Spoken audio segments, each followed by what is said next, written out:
Bismillahirrahmanirrahim. Assalamualaikum warahmatullahi wabarakatuh. Waalaikumsalam warahmatullahi wabarakatuh. Innal hamdalillah nahmaduhu wa nasta'inuhu wa nastaghfiruh. Wa na'udzu billahi min shururi anfusina wa min sayyiati a'malina. Man yahdihillahu fala mudilla lahu wa man yudlil fala hadiya lahu. Ashhadu an la ilaha illallah wahdahu la syarika lahu wa ashhadu anna Muhammadan 'abduhu wa rasuluh. Ya ayyuhalladzina amanu taqullaha haqqa tuqatih wa la tamutunna illa wa antum muslimun. Ya ayyuhan nasu taqu rabbakum alladzi khalaqakum min nafsin wahidah wa khalaqa minha zawjaha wa batha minhuma rijalan katsiran wa nisaa'a. Wattaqullaha alladzi tasaaluna bihi wal arham innallaha kana 'alaykum raqiba.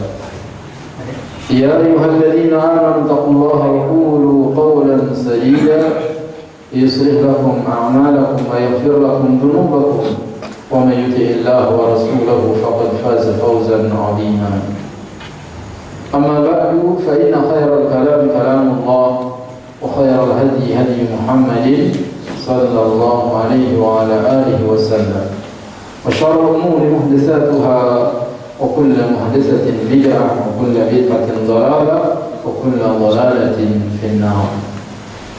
Kaum muslimin dan muslimat yang saya cintai, puji syukur kehadirat Allah atas nikmatnya yang tidak pernah berhenti, baik nikmat iman, nikmat Islam, juga nikmat diutusnya Nabi sallallahu alaihi wasallam.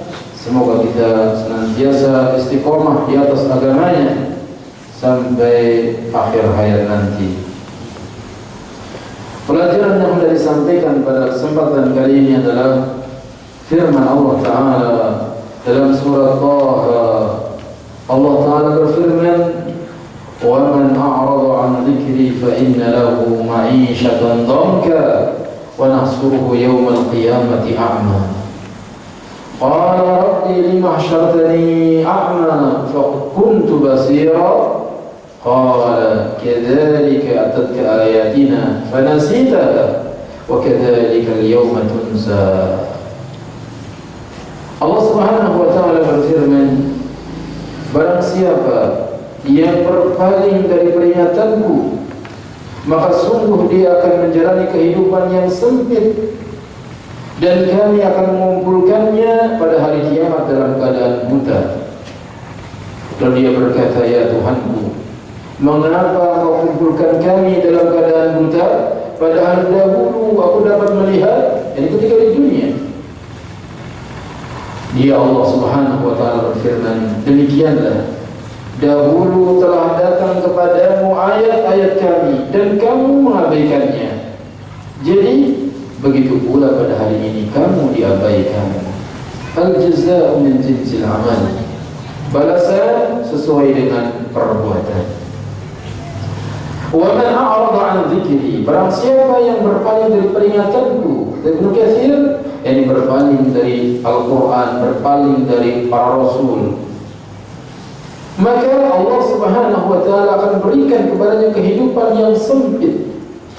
Kehidupan yang sempit, yakni tidak ada kelapangan, tidak ada kebahagiaan dalam hidupnya, walaupun nampaknya melimpah hartanya. Kehidupan yang sempit, orang kalau dah hatinya sempit, walaupun besar rumahnya, tetapi nampak kesedihan pada dirinya. Berbeda dengan orang yang Allah Ta'ala telah berikan kelapangan pada jiwanya, walaupun dia kecil rumahnya, tetapi lapang dadanya. Dia berbahagia dalam menghadapi kehidupannya. Yang lebih parah lagi, wa nahsuruhu yawmal qiyamati a'ma, dan dikumpulkan nanti di hari kiamat dalam keadaan buta. Jadi tidak bisa melihat jalan kecuali ke jahannam. Waliyahudzubillah. Tidak tahu jalan menuju surga. Lalu orang itu mengatakan, Rabbi lima hasyartani a'ma. Wahai Rabbku, kenapa kau kumpulkan aku dalam keadaan buta? Wa qad kuntu basira, sedangkan dulu aku di dunia melihat. Maka Allah Subhanahu wa ta'ala menjawab, kadzalika atatka ayatuna Demikianlah telah datang ayat-ayat kami, fanasitaha, lalu engkau melupakannya.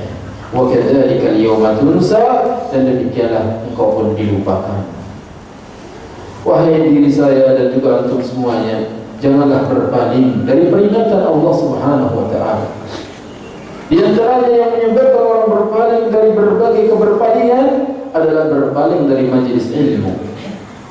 Orang yang berpaling dari majelis ilmu itu pertanda keburukan baginya. Sebagaimana yang Nabi sallallahu alaihi wasallam sabdakan, "Wa man yuridillahu bi khairan yufaqihu fid din." Barang siapa yang Allah kehendaki kebaikan, Allah akan jadikan dia paham masalah agama. Tanda-tanda Allah Ta'ala hendak memberikan kebaikan kepada hambanya, dia mau memahami agamanya, dia mau hadir di majelis ilmu, dia mau belajar sunnah. Tetapi kalau kita sudah malas berpaling dari peringatan Allah dan Rasulnya, maka itu pertanda keburukan. Hadis yang diriwayatkan oleh Imam Bukhari. Oleh karenanya, hadirlah selalu di majelis ilmu yang diajarkan di sana qala Allah, qala Rasul, karena itulah jalan menuju surga. Nabi sallallahu alaihi wasallam bersabda, "Man salaka tariqan yaltamisu fihi ilman, sahala Allahu lahu bihi tariqan ila al-jannah." Barang siapa yang menempuh jalan guna menuntut ilmu, maka Allah akan mudahkan baginya jalan menuju surga. Surga adalah cita-cita setiap muslim dan muslimah. Tetapi banyak sekali orang yang mengharapkan cita-cita tidak mau menempuh jalannya. Jalan menuju surga adalah menuntut ilmu, hadir di majelis ilmu untuk mendengarkan, diam dan bertanya apabila ada yang tidak paham, kemudian setelah paham mengamalkannya. Rasulullah sallallahu alaihi wasallam mengatakan, "Fadlul 'alimi 'alal 'abidi ka fadlil qamar lailatal badri 'ala sa'iril kawakib." Keutamaan orang yang berilmu dibanding ahli ibadah seperti keutamaan bulan di malam purnama dibanding seluruh bintang yang ada. Keutamaan yang sangat tinggi Allah Ta'ala berikan kepada mereka orang yang berilmu.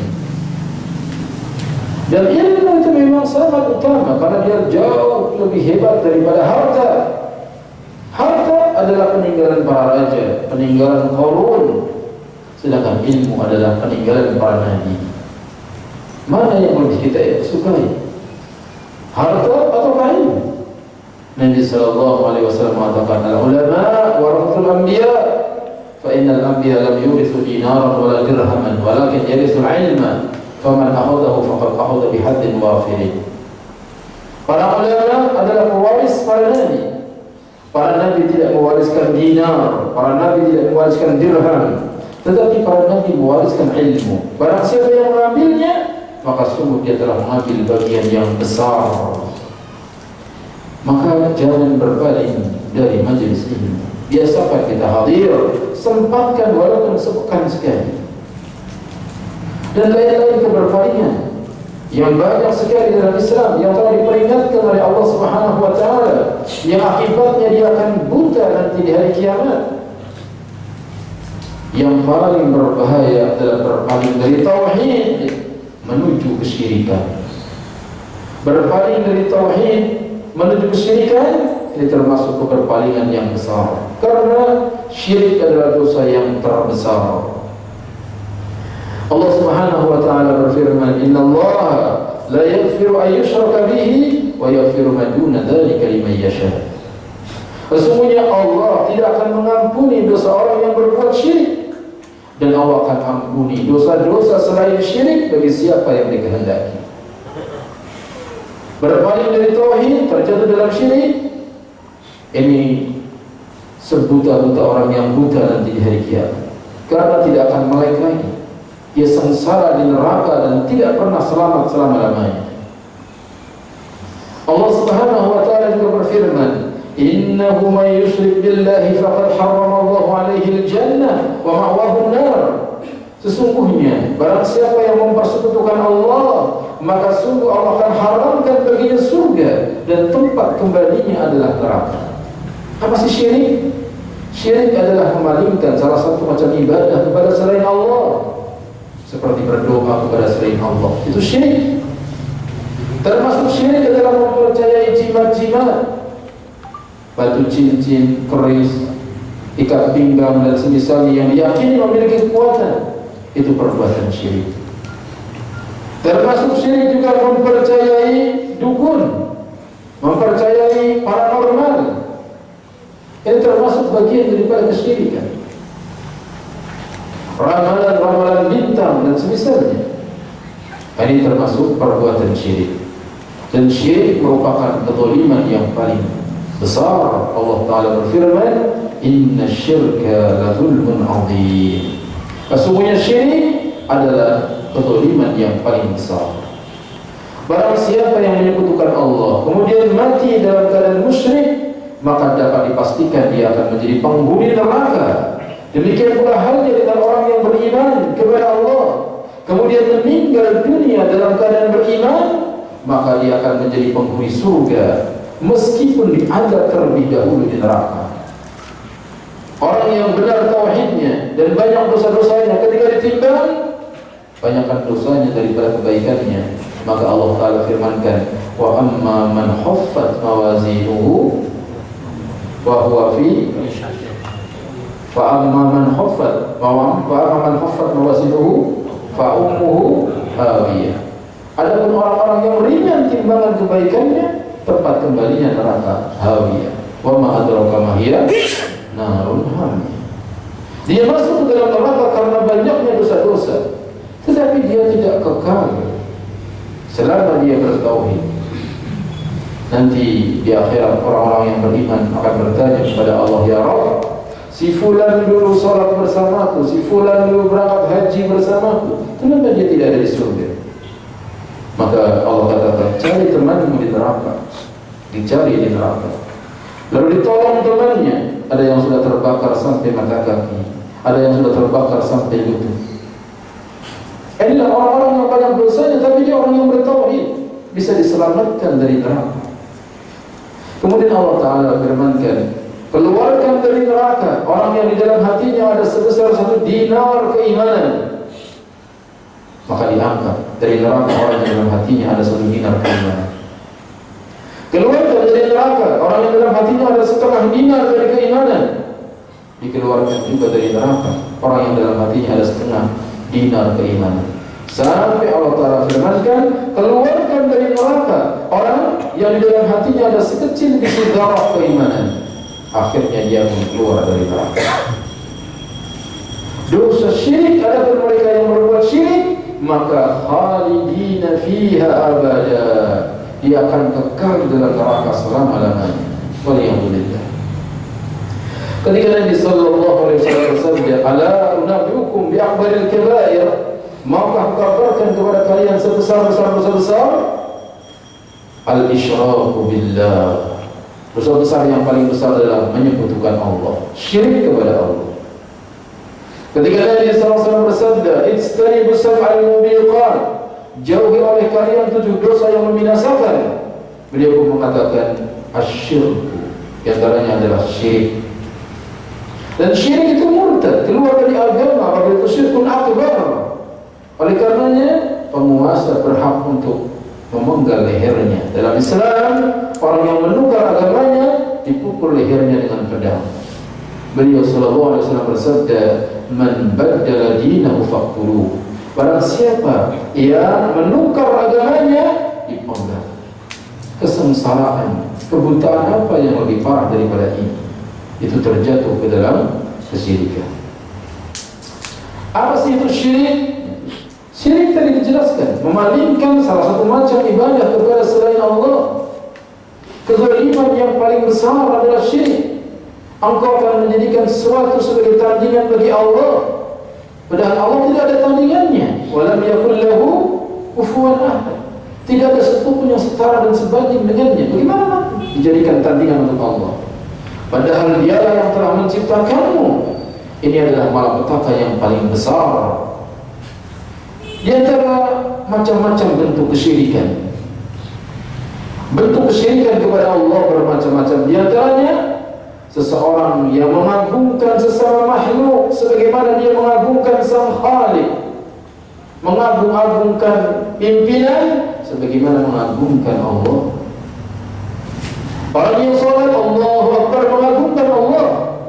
pimpinannya jangan sholat, dia lebih taat kepada pimpinannya daripada taatnya kepada Allah.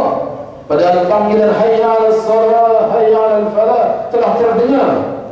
Dia pasti taati pimpinannya, tidak memenuhi panggilan salat, maka dia telah mengagungkan selain Allah dan dia terjatuh ke dalam kesyirikan. Hal ini dapat dilihat pada kebiasaan sebagian para pembantu, baik pembantu orang merdeka maupun pembantu orang budak, seorang budak. Engkau dapat melihat ia sangat mengagungkan tuannya, rajanya, atau mengagungkan seorang pejabat melebihi pengagungannya kepada Allah. Ini salah satu bentuk syirik yang sangat besar, yaitu mengagungkan makhluk melebihi pengagungannya kepada Allah. Itu bentuk kesyirikan. Kalau zaman dahulu syirik itu ruku sujud kepada berhala, yang beli kurban disiramkan darahnya kepada patung dan berhala. Apa ya? Baterainya diganti belum?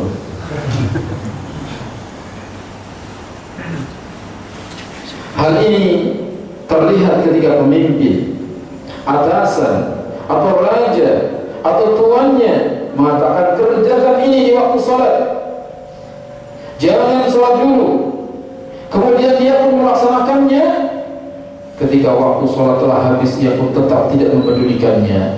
Dengan sikapnya ini dia telah mengagungkan makhluk melebihi pengagungannya kepada Khaliq. Ini contoh perbuatan syirik. Contoh yang lainnya, bentuk menyekutukan Allah adalah di dalam hal rasa cinta. Syirik dalam cinta, yaitu mencintai seseorang sebagaimana cintanya kepada Allah,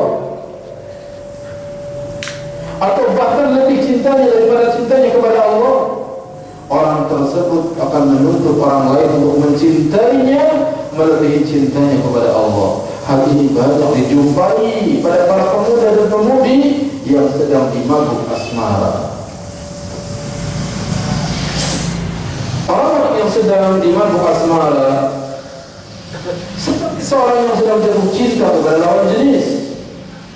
Kita akan melihat hatinya dipenuhi dengan rasa cinta kepada selain Allah melebihi cintanya kepada Allah. ما يتخذ من دون الله أندادا يحبونهم كحب الله والذين آمنوا أشد حبا لله. Dan di antara manusia ada orang yang menyembah Tuhan-Tuhan selain Allah, yang mereka cintai seperti mencintai Allah. Ada orang-orang yang beriman sangat besar cintanya kepada Allah.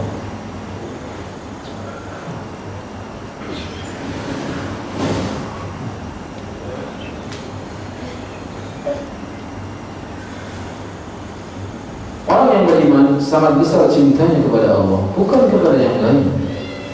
Mencintai yang lain selain Allah sama saja cintanya dengan Allah syirik. Apalagi mencintai yang lain lebih daripada cintanya kepada Allah. Contoh lain yang termasuk menyekutukan Allah dengan sesuatu yang tersembunyi, yaitu riya. Maka hal ini pun termasuk perbuatan menyekutukan Allah.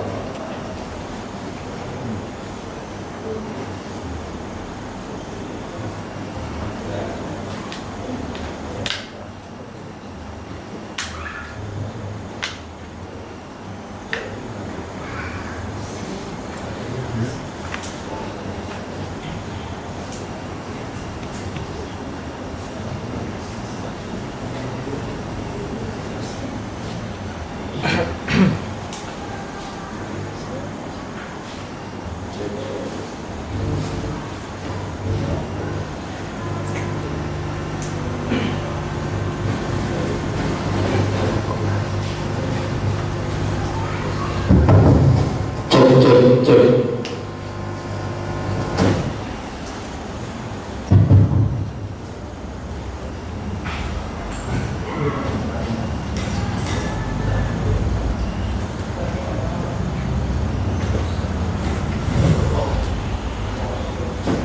di antara contoh kesyirikan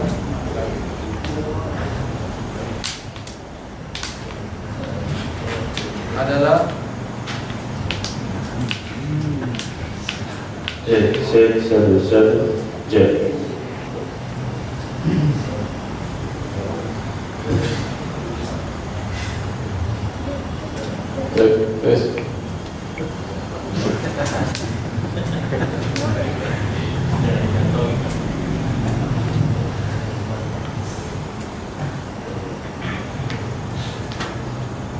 sebelum dilanjutkan, panitia harus banyak istighfar. Panitia harus meluruskan niat. Apa niatnya mengadakan pengajian ini?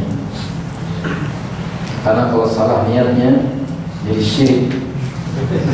Dan ini pembahasan mengenai syirik, berpaling kepada Allah, syirik. Istighfar dari panitia, antum istighfar, mohon ampun kepada Allah. Kenapa demikian? Syekh Muhammad Nasiruddin Al-Albani mengatakan, al-ikhlasu sirrun najah. Keikhlasan itu rahasia kesuksesan. Al-ikhlas sirrun najah. Keikhlasan itu rahasia kesuksesan. Kalau ada yang tidak sukses, perhatikan hati kita, ada yang tidak ikhlas. Kalau ada yang tidak sukses, yang menunjukkan ada yang tidak ikhlas. 10 panitia, yang 8 ikhlas, yang 2 tidak ikhlas, maka akan berpengaruh. Maka kita berdoa, Allahumma la tu'akhidna bima fa'ala sufaha'u minna. Ya Allah, janganlah Engkau hukum kami dengan perbuatan orang yang bodoh di antara kami. Allahumma la tu'akhidna bima fa'ala sufaha'u minna. Tentu banyak istighfar, mohon ampun pada Allah. Karena dosa itu bisa membuat burung mati di sangkarnya karena panasnya dosa, kata Ibnu Qayyim al-Jauziyah. Maka semoga Allah Ta'ala mengampuni dosa-dosa.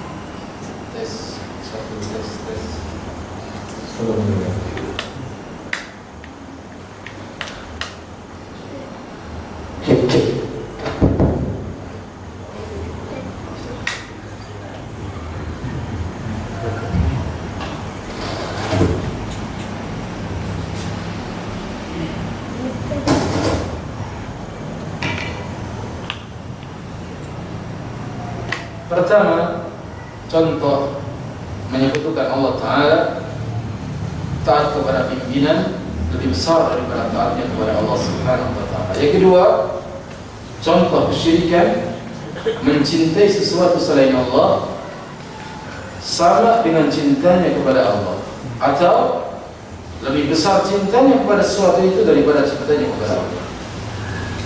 Wa minan nasi man yattakhidhu min dunillahi andada yuhibbunahum ka hubbillah walladzina amanu ashaddu hubban lillah.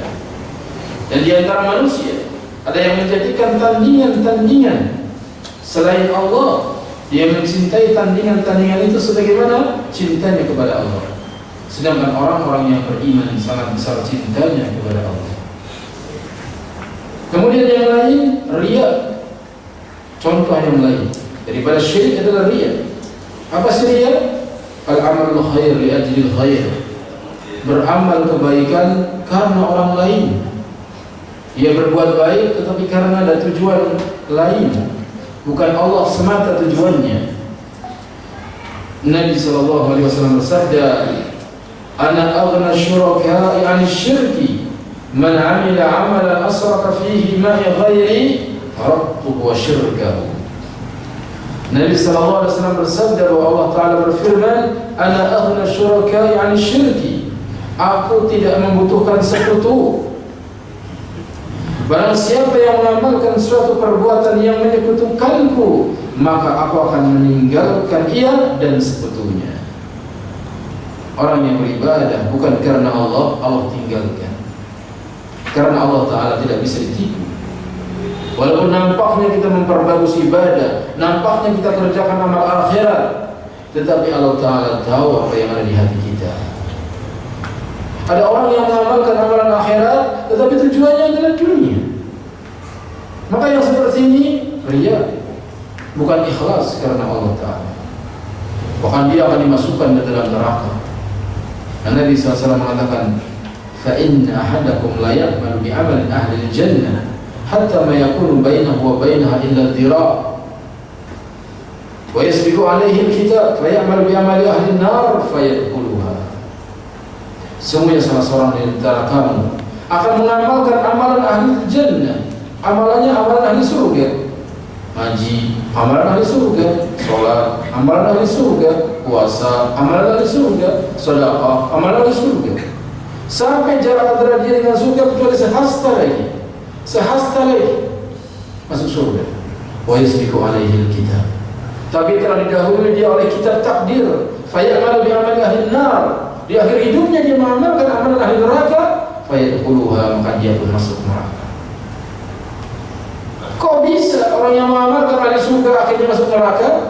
Karena amalan ahli surga zahirnya, nampaknya, menurut penilaian manusia itu amalan ahli surga, tetapi Allah yang di langit tahu yang ada di hati kita. Yang kamu kerjakan bukan untuk mengharapkan ganjaran dari Allah, tapi kau mengharapkan pujian dari manusia, sanjungan dari manusia, atau sedikit materi dunia. Di antara syirik yang tersembunyi yaitu menjadikan dunia sebagai tujuan hidup. Kita melihat orang seperti ini, mulai dari akal pikirannya, badannya, tidurnya, bangunnya, semuanya untuk memikirkan dunia. Ia akan berhitung berapa keuntungan dan kerugian yang diraihnya pada hari ini, berapa untung ruginya di itu. Kita akan melihat bahwa orang semacam ini hidup bergelimang harta di dunia, baik dengan harta yang halal maupun yang haram. Tidak peduli halal, tidak peduli haram, karena tujuannya adalah dunia, cita-citanya adalah dunia. Maka Nabi senantiasa berdoa, wala taj'alid dunya akbar hammina. Ya Allah, janganlah kau jadikan dunia sebesar-besar tujuan kami.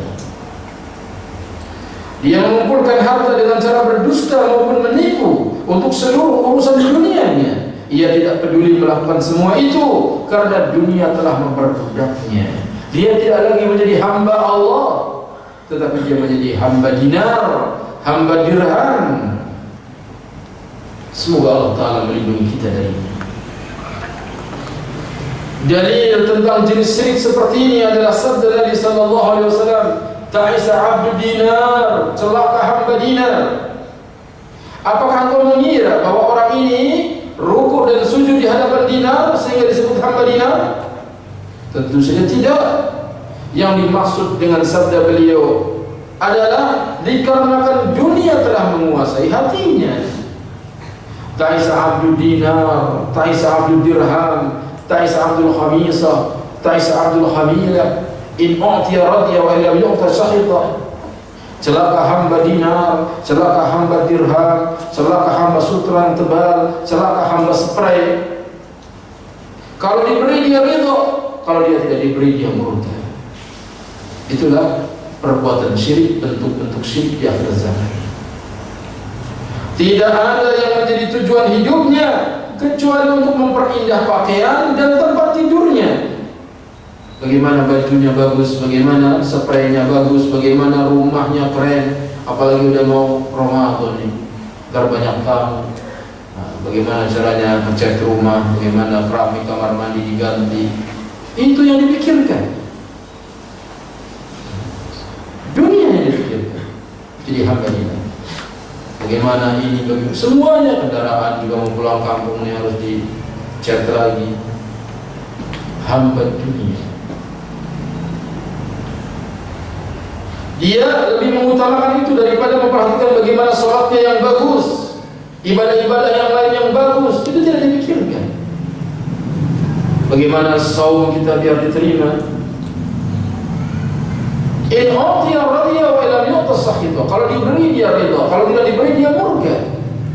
Jadi apabila Allah melimpahkan karunia kepadanya, maka dia akan berkata, Rabb yang maha mulia, maha agung, maha besar, dialah zat yang paling berhak atas segala-galanya. Dia mengatakan Rabbi akraman, Tuhanku telah memuliakanku. Jadi kemuliaan menurut mereka dihitung dengan harta.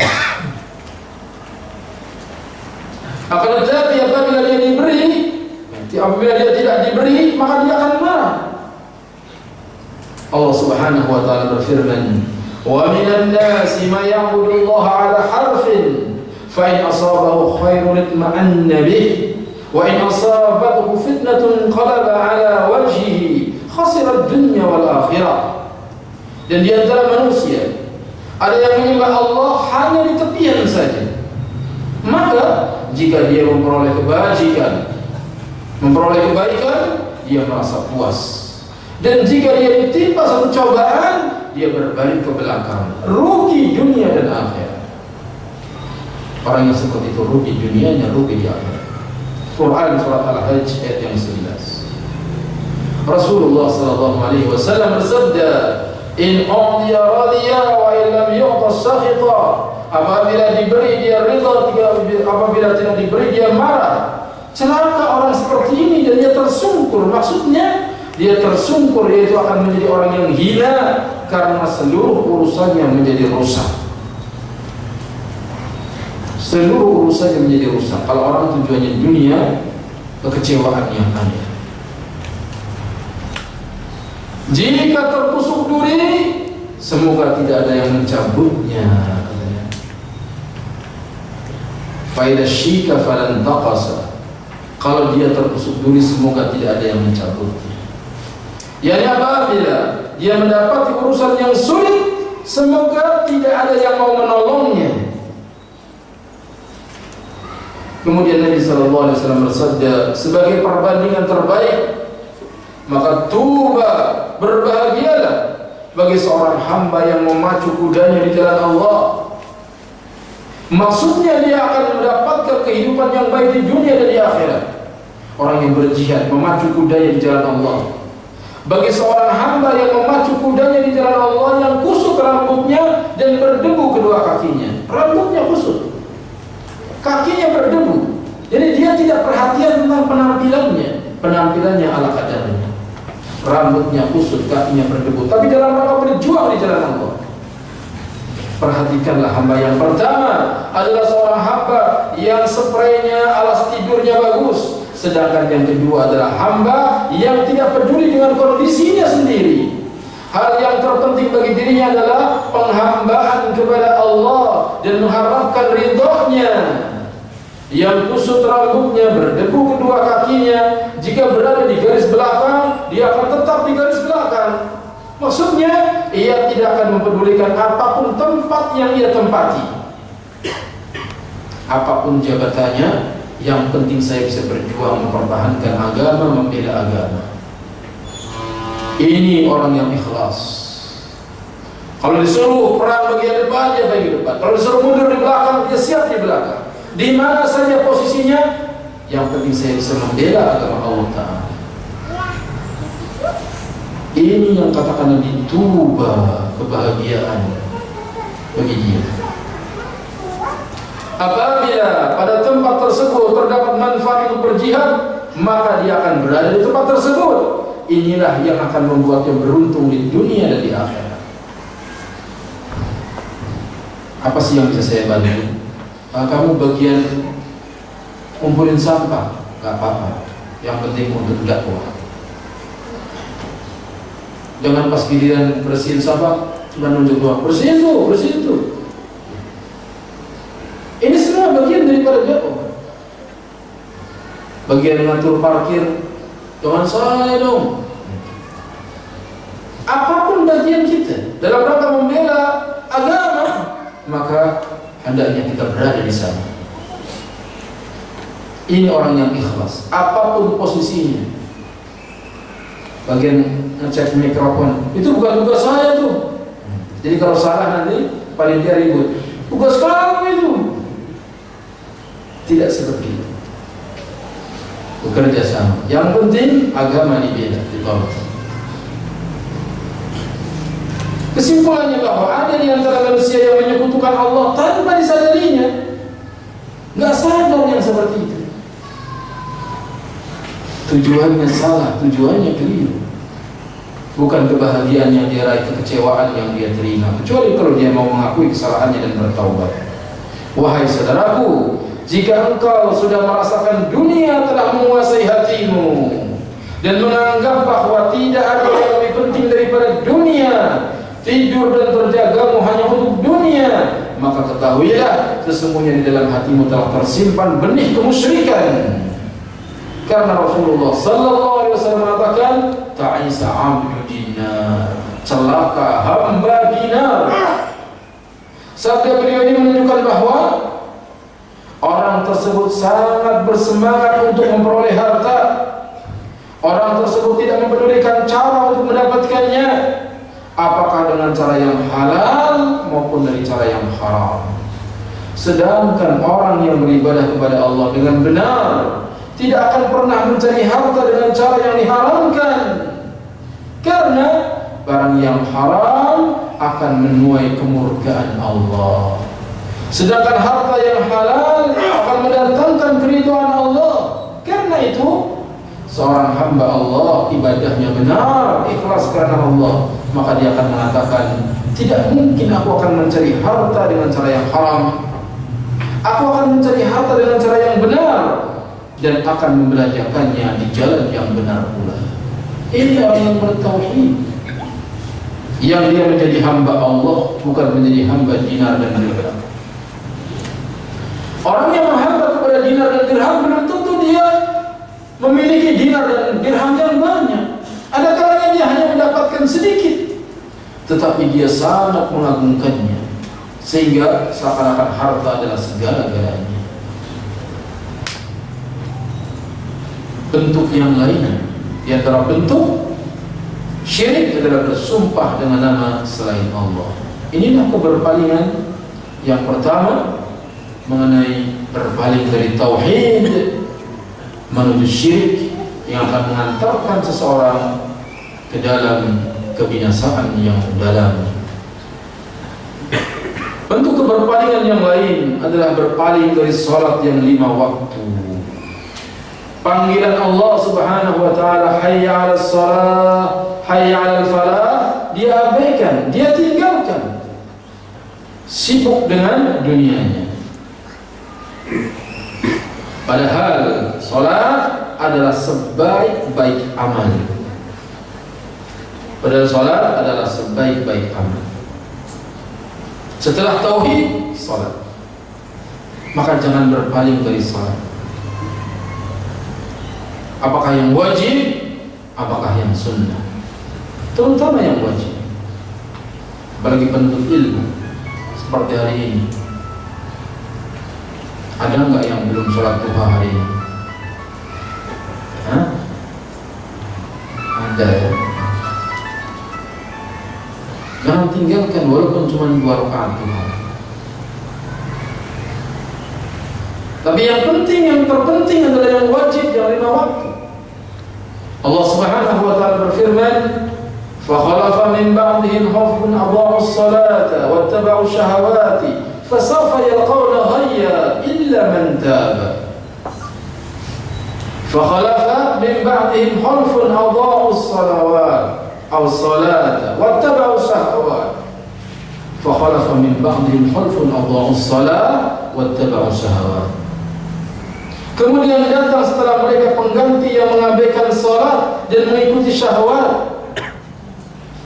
Apa akibatnya? Fasawfa yalqawna ghayya.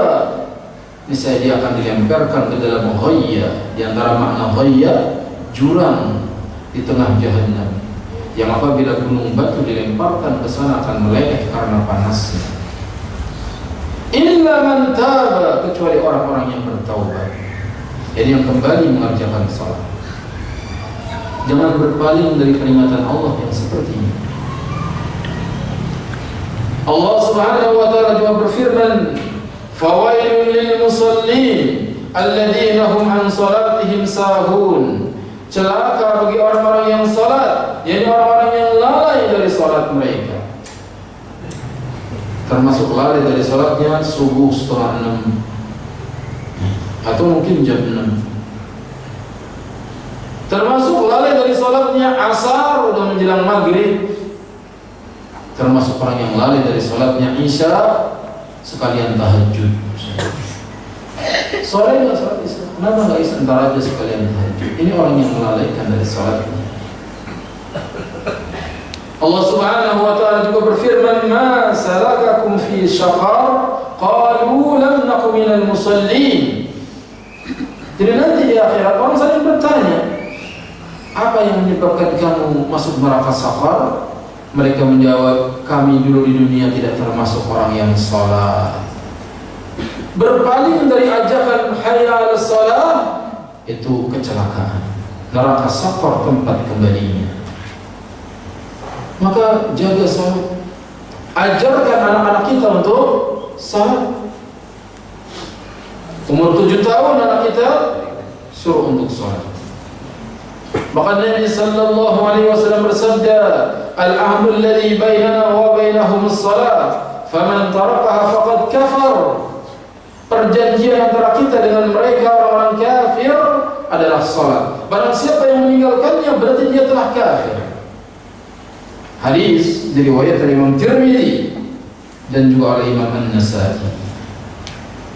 Nabi sallallahu alaihi wasallam bersabda, "Man fatatuhu salatul asri habitu amaluhu." Barang siapa yang meninggalkan salat asar, hancur amal perbuatannya.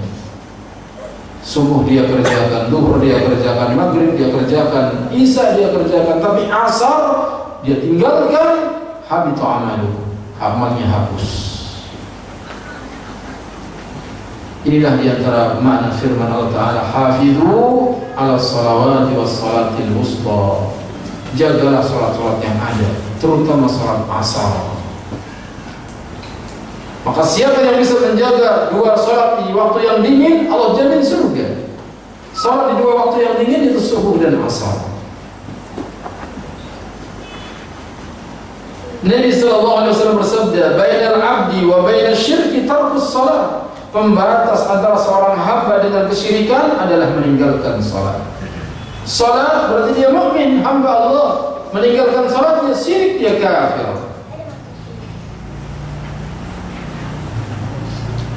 Para ulama berbeda pendapat mengenai orang yang meninggalkan salat karena malas. Kalau orang yang meninggalkan salat dengan meyakini bahwa salat itu tidak wajib, maka dia kafir, dia keluar dari Islam, sepakat para ulama. Tetapi kalau ada orang yang mengakui salat itu wajib, tetapi dia malas untuk mengerjakannya, sibuk dengan dunianya, apakah dia kafir? Sebagian ulama mengatakan dia juga kafir. Dalilnya dari hadis ini, "Al-ahdu alladhi bainana wa bainahum as-salat, faman tarakaha faqad kafar." Perjanjian antara kita dengan mereka adalah salat. Barang siapa yang meninggalkannya, dia telah kafir. Jumhurul ulama mengatakan orang yang masih mengakui wajibnya salat, tetapi dia meninggalkannya karena malas, karena hawa nafsu, maka dia muslim yang berdosa besar. Muslim yang berdosa besar, dia belum kafir. Mana dalil mereka? Dalilnya di antaranya Nabi mengatakan bahwa di akhir zaman akan ada orang yang tidak lagi mengenal salat, tidak mengenal zakat, dia hanya kenal la ilaha illallah. Ketika ditanya, apa gunanya la ilaha illallah kalau enggak salat enggak zakat? Nabi katakan gunanya menyelamatkannya dari kekal di neraka. La ilaha illallah akan menyelamatkannya dari kekal di neraka.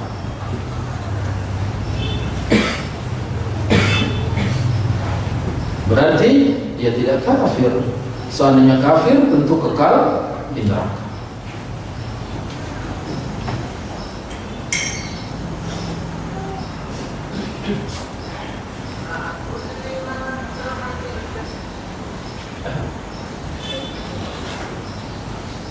Jangan berpaling dari salat. Karena salat adalah amal yang pertama kali akan dihisab nanti di hari kiamat.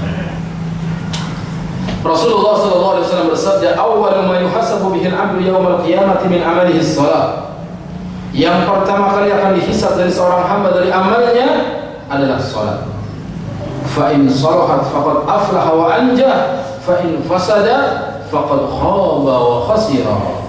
Kalau bagus salatnya, sungguh dia telah beruntung, dia sukses. Dan apabila buruk salatnya, faqad khaba wa khasira, maka sungguh dia gagal dan merugi. Hadis diriwayatkan oleh Imam Tirmidzi dan dia mengatakan hadis ini hasan. Amal yang pertama kali akan dihisab adalah salat. Apabila salat wajibnya bagus, maka yang lain dianggap bagus. Kalau amal salat wajibnya buruk, maka Allah perintahkan kepada malaikat, lihat salat sunnahnya. Salat-salat sunnahnya akan memperbaiki salat-salat wajib. Rasulullah SAW akan bersabda, "Umirtu an uqatila an-nas hatta yashhadu an la ilaha illallah wa anna Muhammadar Rasulullah wa yuqimus salata wa yutuz zakata fa idza fa'alu dhalika 'asamu minni dima'ahum wa amwalahum illa bihaqqil Islam wa hisabuhum 'ala Allah." Aku diperintahkan untuk memerangi manusia sampai mereka bersaksi bahwasanya tidak ada ilah yang berhak diibadahi selain Allah dan bahwasanya Muhammad Rasulullah, kemudian mendirikan salat, kemudian membayar zakat. Maka apabila mereka telah melakukan ini, syahadat, salat dan zakat, maka terpelihara dariku darah mereka dan harta mereka, kecuali dengan hak Islam, dan hisabnya terserah kepada Allah Ta'ala. Jadi orang yang tidak salat, Allah perintahkan kepada Nabi untuk memerangi mereka, diperangi. Syahadat, salat, zakat, inilah 3 amal Islam yang apabila ditinggalkan suruh diperangi. Di sini disepakati oleh Bukhari dan Muslim. Disebutkan an Abi Sa'id anna rajulan qala, dari sahabat Abu Sa'id radhiyallahu anhu, dia berkata, "Ya Rasulullah, ittaqillah." Ada orang yang mengatakan, "Ya Rasulullah, bertakwalah kepada Allah." Rasulullah disuruh bertakwa. Ini orang kurang ajar. Nah, manusia yang paling bertakwa adalah Rasul. Faqala wailak, awalastu ahaqqa ahli al-ardi an attaqiyallah. Celaka kamu, bukankah aku penduduk bumi yang paling bertakwa kepada Allah? Nabi disuruh bertakwa. Celaka kamu, kata Nabi, bukankah aku penduduk bumi yang paling bertakwa kepada Allah? Qala Khalid bin Walid, berkata Khalid bin Walid, qala adribu unuquhu ya Rasulullah, saya penggal lehernya ya Rasulullah. Qala la la'allahu ayyakuna yusalli. Muttafaqun alaih. Kata Nabi, jangan, mungkin dia masih sholat. Kalau dia enggak sholat, penggal lehernya. Ketika mau dipenggal sama Khalid, jangan, mungkin dia masih sholat.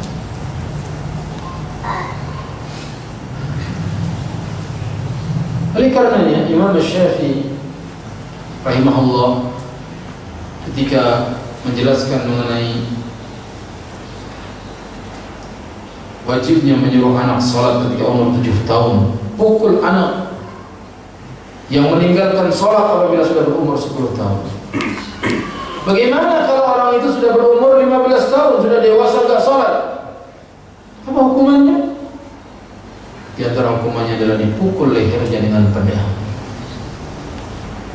Coba kalau negeri kita ditegakkan hukum ini, penduduknya tinggal berapa persen? Nggak sholat? Tobat. Nggak mau sholat? Tobat. Atau mungkin kalau ditegakkan hukum ini, penuh masjid, orang pada sholat semua, daripada hilang lehernya. Ini perkara yang banyak orang berpaling dari salat. Nyumbang untuk bangun masjid, mau. tetapi untuk mengisi masjid banyak yang berpaling. Hukumannya sangat berat orang yang meninggalkan sholat. Imam Ahmad meriwayatkan dengan sanadnya dari hadis Abdullah bin Amr radhiyallahu anhuma, Nabi sallallahu alaihi wasallam bersabda, "Wa man lam yuhafiz 'ala as-salati lam yakun lahu nurun wala burhanun wala najatun wa kana yawmal qiyamati ma'a Qarun wa Fir'aun wa Haman wa Ubay bin Khalaf." Barang siapa yang tidak memelihara salat, maka dia tidak akan bercahaya. Di sini dikatakan dibangkitkan di hari kiamat dalam keadaan buta, gak punya cahaya, tidak mempunyai hujjah, tidak punya alasan, dan tidak akan diselamatkan. Dan di hari kiamat kelak dia akan dikumpulkan bersama Qarun. Orang yang meninggalkan sholat sibuk dengan kekuasaannya, maka dia dikumpulkan bersama Qarun. Dengan hartanya, sibuk nggak sholat karena hartanya, maka dikumpulkan bersama Qarun. Yang sibuk dengan kekuasaannya bersama Fir'aun, yang sibuk dengan pekerjaannya bersama Haman, yang sibuk dengan perdagangannya dikumpulkan bersama Ubay bin Khalaf, seorang pedagang kafir di zaman Nabi sallallahu alaihi wasallam. Inilah yang harus dihindari dari seorang muslim. Jangan berpaling dari ilmu, jangan berpaling dari tauhid. Yang ketiga, jangan berpaling dari salat yang 5 waktu. Selanjutnya, di antara yang tidak boleh juga kita berpaling darinya adalah tidak boleh kita berpaling dari yang halal kemudian mengambil yang haram. Jangan berpaling dari yang halal untuk mengambil yang haram. Termasuk di antaranya adalah riba. Ini yang banyak dilakukan oleh manusia di akhir zaman. Mereka bermuamalah dengan muamalah riba. Padahal riba dosa yang tidak kecil, hukumannya sangat berat. Allah Subhanahu wa taala berfirman dalam surat Al-Baqarah ayat 278 sampai 279. Ya ayyuhalladzina amanu taqullaha wa dharu ma baqiya minar riba in kuntum mu'minin fa in lam taf'alu fa'dhanu biharbin minallahi wa rasulih. Wahai orang-orang yang beriman, bertakwalah kepada Allah dan tinggalkanlah sisa riba jika kamu orang yang beriman. Jika kamu tidak melaksanakannya, maka umumkanlah perang dari Allah dan Rasulnya. Berbeda ulama mutakhirin mengenai riba, mengenai bunga. Antum belum tahu misalnya tadinya nabung di bank, setelah tahu bunganya haram, kita tinggalkan atau kita ambil. Zahirnya ayat yang mulia yang mengatakan wadharu ma baqiya minar riba, tinggalkan sisa riba yang belum dipungut. In kuntum mu'minin, jika kamu orang yang beriman. Jadi bunganya tidak boleh diambil. Sebagian beralasan kalau nggak diambil bunga bank, nanti duitnya akan dipakai buat membangun gereja orang kafir, buat membantu Yahudi menghancurkan Palestina dan lain-lain alasan. Yang itu bisa benar, bisa enggak. Apa kalau kita tidak mengambil, apa misalnya kalau kita ambil bunga bank, gereja jadi nggak dibangun? Apa kalau bunga bank kita ambil, kemudian Yahudi jadi tidak bisa menyerang Palestina? Semuanya tetap ada. Tapi itu was-was bisikan agar kita menghalalkan untuk mengambil bunga.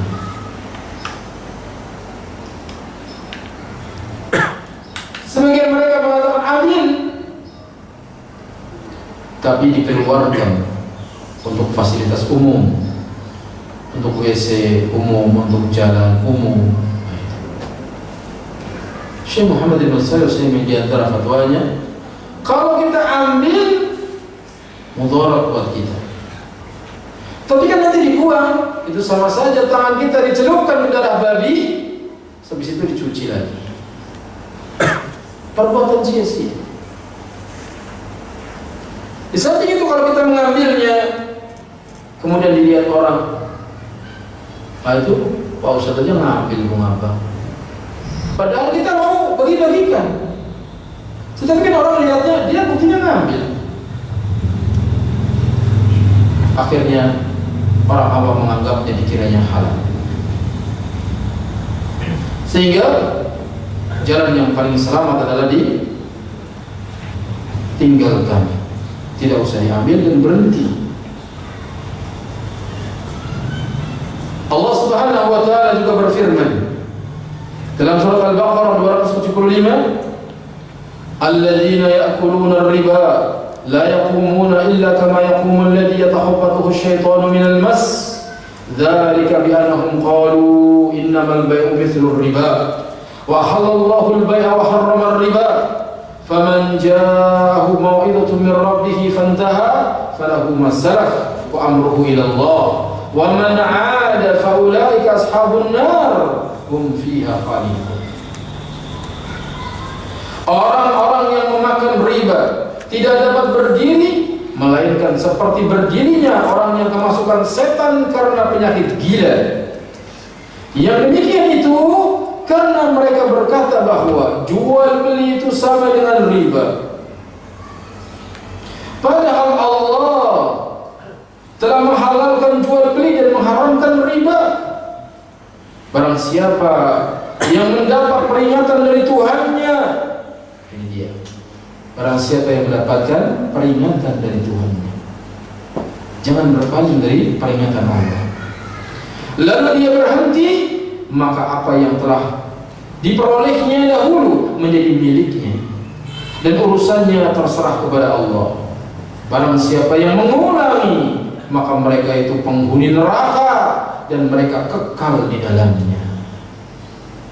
Mengulangi riba, ancaman Al-Quran, finnar khalidina fiha. Jadi wa man 'ada fa ulaika ashabun nar. Barang siapa yang mengulangi lagi, maka dia penghuni neraka. Hum fiha khalidun, dan mereka kekal di dalamnya.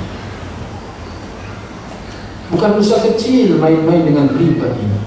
Ancamannya kekal di neraka, berarti sama dengan kafir dong. Demikian ayat Al-Quran mengatakannya. Kewajiban kita sami'na wa ata'na. Riba artinya penambahan atas penangguhan. Karena riba bisa berbentuk penambahan atas sesuatu dan bisa juga dalam bentuk penangguhan pembayaran. Allah Ta'ala telah menjelaskan hukum riba di dalam kitabnya dan disebutkan pula ancamannya. Demikian pula Rasulullah SAW telah menjelaskan hukum riba dan ancamannya.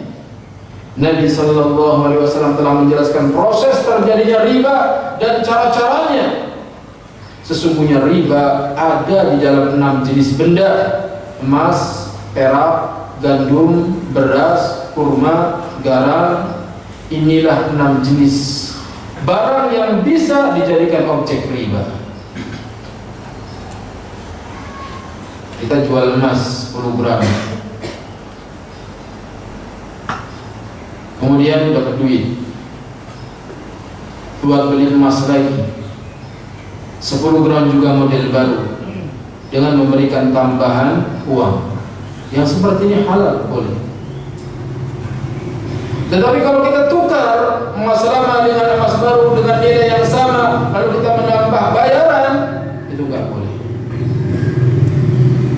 Tukar menukar barang yang ditakar dan ditimbang dengan nilai berlebih, salah satunya riba.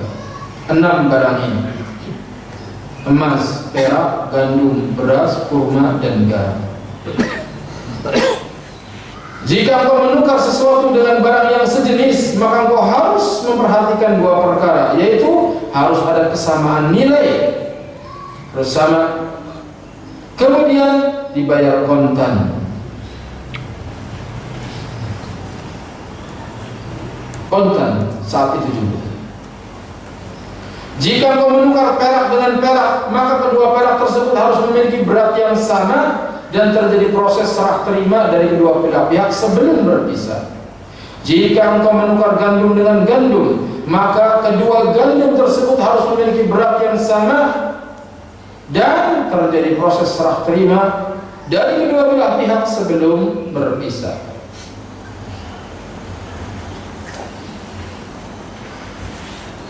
Alladzina ya'kuluna ar-riba la yaqumuna illa kama yaqumu alladhi yatakhabbathu asy-syaitanu minal mas. Orang-orang yang memakan riba tidak dapat berdiri melainkan seperti berdirinya orang yang kemasukan setan karena penyakit gila. Setan ternyata bisa masuk ke dalam cucu Adam, anak cucu Adam. Kita mohon keselamatan kepada Allah dari hal ini. Kecuali apabila Allah memberikan karunia kepada seorang dengan zikir-zikir yang syar'i yang bisa melindunginya dari syaitan. Jadi ayat ini Al-Baqarah 205 menunjukkan syaitan bisa masuk ke dalam tubuh manusia. Dan caranya kita melindungi, membaca zikir-zikir seperti zikir pagi dan petang. Baca ayat kursi misalnya setiap malam, membaca ayat-ayat yang lainnya sebagaimana yang kita ketahui bersama Al-Ikhlas, Al-Falaq, An-Nas. Setan bisa menguasai anak cucu Adam dan merasukinya sehingga si korban berjalan terseok-seok, tangannya mengepal, kakinya jingkrak-jingkrak.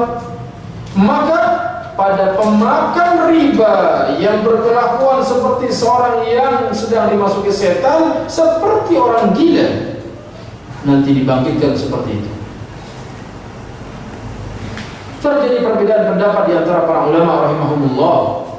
Apa makna tidaklah mereka berdiri dari kubur-kubur mereka pada hari kiamat melainkan dengan cara seperti ini, seperti orang yang kerasukan? Maksudnya mereka berdiri dari alam kuburnya seperti orang-orang gila, seolah-olah setan sedang merasukinya, saraf otaknya terganggu.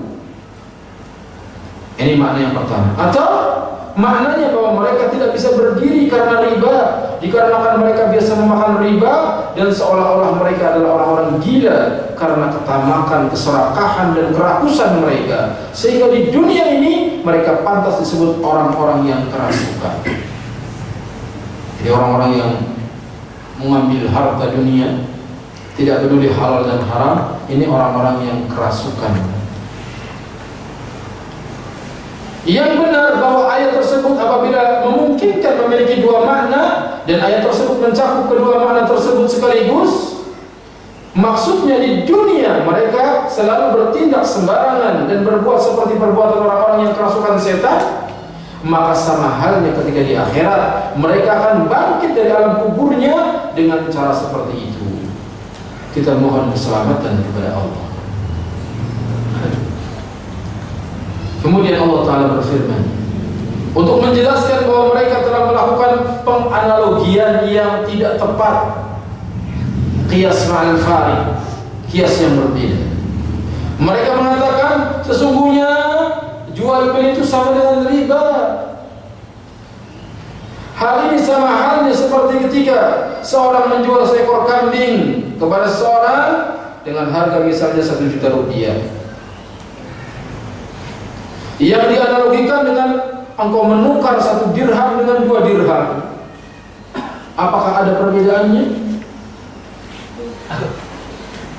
Orang pinjam 1 dirham, balikin 2 dirham. Sama, saya beli kambing 1 juta, jual 2 juta misalnya, kan sama. Lalu mereka berkata sungguhnya jual beli itu sama dengan riba. Penganalogian mereka ini serupa dengan penganalogian setan pada saat Allah memerintahkannya untuk sujud kepada Adam. Dia mengatakan ana khairum minhu khalaqtani min narin wa khalaqtahu min tin. Kata iblis, aku lebih baik daripada Adam. Aku diciptakan dari api, sedangkan Adam diciptakan dari tanah. Setan telah menganalogikan perintah Allah dengan perbandingan yang tidak tepat. Apakah ada hubungannya antara perintah sujud dengan jawaban setan? Mereka pun, yaitu para pemakan riba, menganalogikannya dengan sebuah perbandingan yang tidak tepat, sehingga Allah Ta'ala menerangkan bahwa tidak ada analogi ketika berhadapan dengan hukum syar'i. Allah Subhanahu wa Ta'ala berfirman, wa ahallallahu al-bai'a wa harrama riba. Allah halalkan jual beli dan Allah haramkan riba. Allah Ta'ala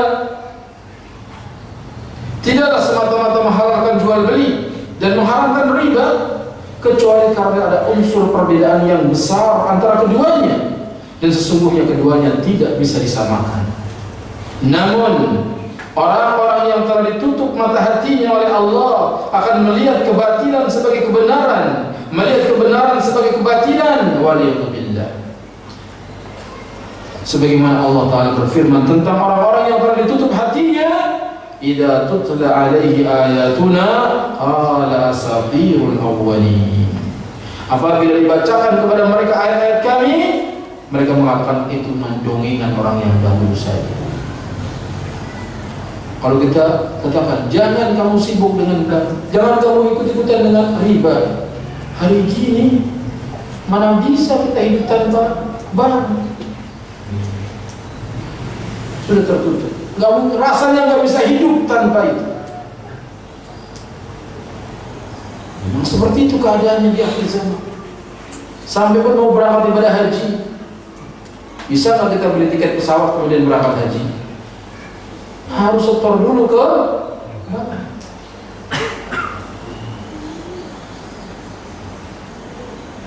Mereka mengatakan kalau dibacakan dalil kalla bal rana ala qulubihim ma kanu yaksibun. Allah katakan tidak, sekali-kali tidak. Bahkan apa yang mereka kerjakan itu telah menutup hati mereka, sudah tertutup hatinya. Seakan-akan tidak ada jalan untuk mendapatkan harta kecuali dengan cara yang haram. Itu akibat dari dosa-dosa yang dikerjakannya. Jika hati sudah tertutup, waliyadzubillah, dia akan melihat kebatilan sebagai kebenaran dan melihat kebenaran sebagai kebatilan. Sesungguhnya jual beli itu sama dengan riba, kata mereka. Padahal Allah menghalalkan jual beli dan Allah mengharamkan riba.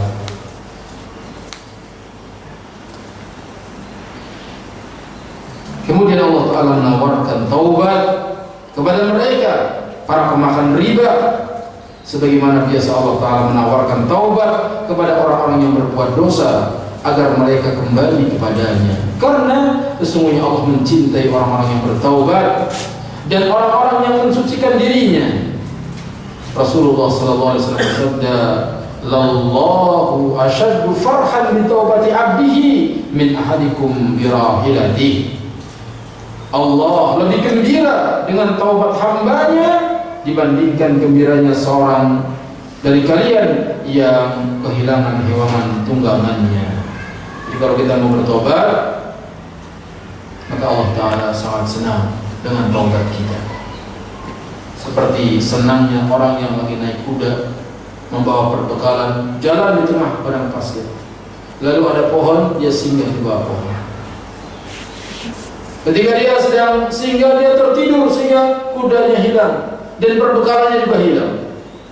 Dia cari kesana kemari tidak ketemu. Dia mau pulang, tidak mungkin, perjalanan sudah sangat jauh. Dia mau lanjutkan perjalanan pun tidak mungkin karena perjalanan masih sangat jauh. Akhirnya dia duduk di bawah pohon dalam keadaan lelah dan dia pun mengantuk tidur.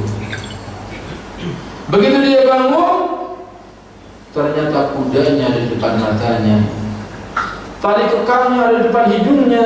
Dia pegang kuda itu saking senangnya karena lengkap perbekalannya, nggak ada yang hilang. Dan dia pun mengatakan, "Ya Allah, Engkau hambaku, aku Tuhanmu."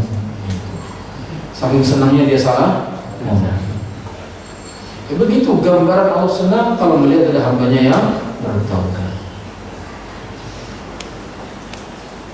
Faman ja'ahu mau'izatun min rabbih fanta'a falahu ma salaf Barang siapa yang mendapat peringatan dari Tuhannya lalu dia berhenti, maka apa yang telah diperolehnya terdahulu dari miliknya. Alhamdulillah, itu orang yang memakan riba bertaubat setelah diperingatkan oleh Tuhannya, maka apa-apa yang telah diambilnya dahulu diampuni. Namun jika telah datang larangan dan dia masih memiliki harta riba yang sedang ditanggung oleh orang lain, maka dia harus menghapus ribanya. Karena Allah Ta'ala berfirman, maka baginya apa yang telah diambilnya dahulu. Sedangkan yang masih ada bukan lagi miliknya. Oleh karena itu Rasulullah SAW pada saat Haji Wada mengumumkan secara terang-terangan sesuatu yang berlaku sampai hari kiamat tiba, itu riba jahiliyah telah dihapus dan dilarang. Jadi kalau kita ngambil yang dulu waktu belum tahu nasihat, maka halal. Dulu saya dapat rumah ini dari hasil riba, saya dapat mobil ini dari riba, sekarang udah taubat. Sudah, yang lalu biarlah berlalu. Halal. Yang ada sekarang yang masih dihutang sama orang, jangan diambil bunga.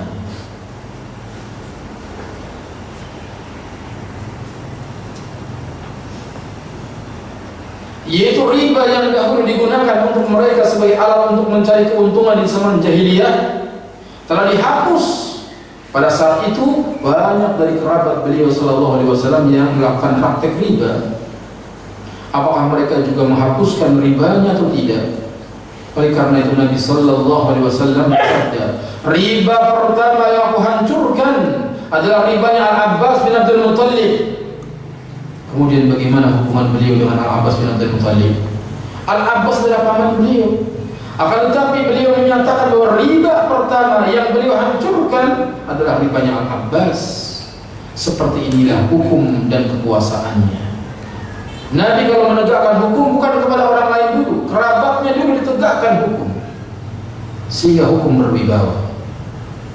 Pertama kalinya beliau memulai penerapan kekuasaan ini yaitu pada kerabat dekat beliau. Berbeda dengan kebiasaan manusia pada zaman sekarang, kerabat penguasa biasanya memiliki perlindungan diplomatik yang membuat mereka bisa berbuat sekehendaknya.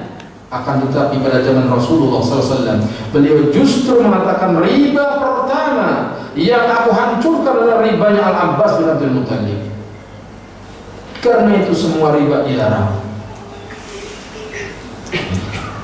Jadi pemimpin zaman dahulu, Umar radhiyallahu anhu mempertegas lagi bahwa jika beliau melarang seseorang, maka beliau mengumpulkan keluarganya dan kerabatnya.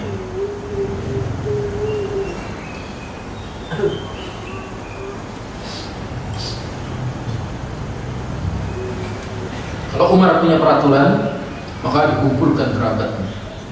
Apa katanya? Aku melarang orang lain dari perbuatan seperti ini dan seperti itu. Semua orang akan memperhatikan kalian seperti seekor burung elang yang mengintai mangsanya. Demi Allah, jika aku mendengar bahwa ada salah seorang dari kalian justru melakukannya, maka aku akan menghukumnya 2 kali lipat. Itu Umar. Kalau menerapkan hukum, kalau yang melanggar kerabatnya sendiri, hukumannya 2 kali lipat. Berapakah hukuman yang akan beliau timpakan? 1 atau 2 kali lipat? Ternyata 2 kali lipat. Hal ini dikarenakan mereka adalah kerabat beliau. Ketika melakukan kesalahan dia akan berlindung atau merasa aman karena dekat dengan penguasa. Maka kedekatan ini menjadikan hukum yang kalian akan terima menjadi 2 kali lipat. Allahu Akbar. Dengan cara seperti itulah para sahabat beliau menguasai belahan timur dan barat dunia. Akan tetapi umat Islam zaman sekarang tidak melakukan hal yang serupa. Karir kerabat penguasa sebenarnya tidak memiliki apa-apa. Akan tetapi umat Islam dalam sistem kekhalifahan yang pertama kali memberlakukan hukum seperti ini. Kepada siapakah? Ternyata kepada kerabat penguasa. Hal ini dimaksudkan agar tidak ada tuduhan bahwa si fulan berkuasa hanya bertujuan untuk melindungi karib kerabatnya dari hukum. Walhasil bahwa Allah Ta'ala dengan karunia, kemurahan, rahmatnya dan kelembutannya selalu menawarkan taubat kepada orang yang berdosa. Orang-orang yang telah sampai kepadanya larangan dari Tuhannya, lalu dia terus berhenti dari mengambil riba, maka baginya adalah apa yang telah diambilnya dahulu. Kita memohon kepada Allah agar mengampuni dosa-dosa kita. Mungkin sampai di sini pelajaran kita mengenai jangan berpaling dari peringatan Allah. Pertama, jangan berpaling dari tauhid dan syirik. Yang kedua, jangan berpaling dari hadir di majelis ilmu. Yang ketiga, jangan berpaling dari salat. Setiap kali panggilan salat hendaknya segera memenuhinya. Dan yang keempat, jangan berpaling dari yang halal untuk mencari yang haram. Riba ini adalah praktek haram yang ada dari zaman dahulu sampai sekarang. Bahkan menjelang hari kiamat, semakin banyak orang bermuamalah dengan riba. Semoga Allah menyelamatkan kita darinya. Sallallahu ala nabiyina Muhammadin wa ala alihi wa ashabihi ajma'in. Sampai di sini silahkan kalau ada yang ditanyakan.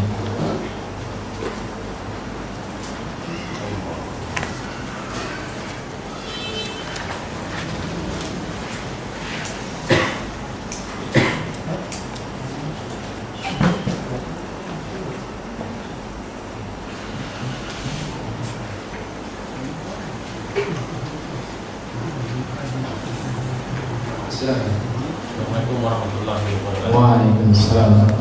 Saya mau bertanya masalah riba. Jika seseorang, ini kasus, jika seseorang meminjam berupa uang untuk usaha, tetapi dengan sudah ditentukan persentase bagi hasilnya dari awal, itu termasuk riba nggak Ustaz? Penentuan persentase dari awal ada dua macam. Persentase misalnya pemilik modal dapat 30%, pemegang modal dapat 70% dari keuntungan. Jika dia untung, maka yang seperti itu tidak mengapa. Jadi saya pinjam 100 juta dari Bapak, lalu nanti kalau saya punya untung 100 juta itu selama setahun, keuntungan 30 juta, saya dapat 70%, Bapak dari dapat 30% dari yang 30 juta, maka itu boleh. Tetapi kalau persentase dari modal yang dipinjamkan, misalnya 100 juta saya pinjam, setiap bulannya Bapak sudah menentukan kamu harus setor setiap bulan sekian persen. Untung nggak untung tetap harus setor. Maka itu riba model baru. Maksudnya untuk mengelabui orang, ini bukan riba bagi hasil. Bagi hasil itu dibagi kalau ada hasil. Ini mah yang penting kamu udah minjem, mau hasil mau nggak hasil harus bayar. Itu riba juga. Jadi tergantung yang model mana, yang pertama atau yang kedua. Kalau yang pertama boleh, yang kedua tidak boleh. Saya pinjam dari Bapak, mau kerjasama bagi hasil. Nggak taunya saya baru pinjam 1 juta, tengah jalan dirampok, habis. Pak, habis duitnya dirampok. Ya udah nggak apa-apa. Ada nggak yang begitu?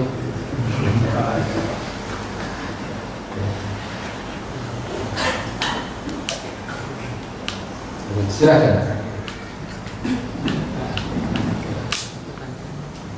Kalau ada yang menjamin begitu, kerjasama sama temennya. Mau pinjamnya nanti di jalan pura-pura saya dirampok. Ustaz, Silakan. nyambung pertanyaan tadi Pak Ustaz. Ya. Kita kaitkan kita kan nggak lepas dari perbankan. Kita nggak lepas dari perbankan. Oh iya. Saat ini kan ada yang muamalah, ya kan? Dan banyak sekarang yang bank syariah. Kira-kira dengan itu tadi, ya sepengetahuan Ustaz, kira-kira ada yang sudah layak buat kita untuk kita pakai. Karena saya berpikiran saat ini, pikiran saya pribadi, di antara yang syariah yang lain itu, saya meyakini muamalah. Walaupun di dalamnya ada juga konsep dia meminjamkan uang dengan yang mudharabah, yang namanya bagi hasil. Tapi juga dalam kita menaruh uang seperti deposito, itu mereka ada yang fake, Artinya dari sekian uang kita taruh, sekian yang fix, sebagiannya fluktuasi, Ustaz. Apakah ini masih syar'i? Ini karena kita akan jadi bingung kemana lagi gitu. Ya. Bagaimana mengenai bank syariah, bank muamalah dan bank-bank yang lain? Maka telah dijawab oleh para ahlinya seperti Dr. Erwandi dan Ustaz Abdul Hakim pernah membahasnya, bahwa hukum asalnya kalau hanya berbeda nama, ganti nama, tapi prakteknya sama, hukumnya tetap sama, tidak boleh. Akan tetapi mereka mengatakan ini sebagai alternatif, sebagai alternatif yang diharapkan di masa akan datang akan memperbaiki lagi sampai betul-betul syariah. Adapun yang sekarang belum, saya mendengar ada yang menilai bahwa itu telah halal murni, hanya sebagai alternatif. Semoga Allah Ta'ala memudahkan dan mendatangkan bank yang betul-betul sesuai dengan syariah.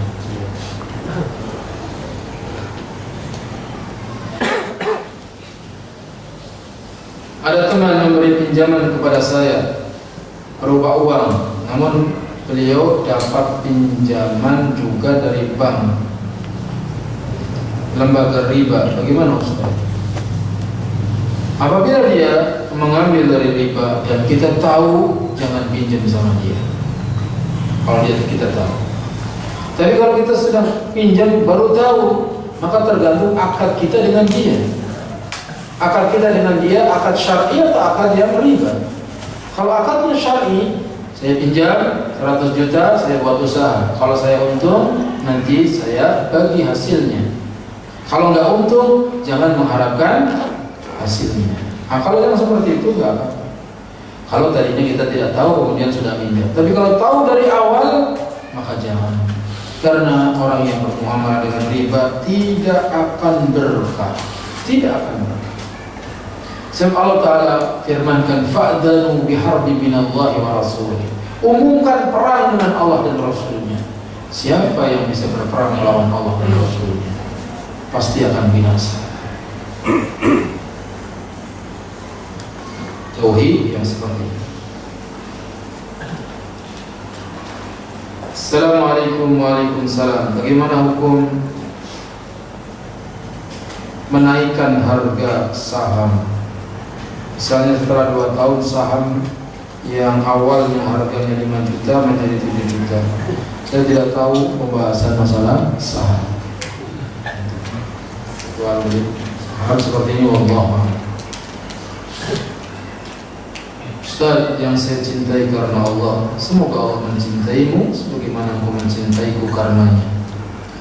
Apa saja yang bisa menghapuskan amal saleh dan membatalkan pahala? Yang bisa menghapuskan amal saleh yang pertama adalah syirik kepada Allah. La in asrakta la yahbatanna 'amaluka wa la takunanna minal khasirin.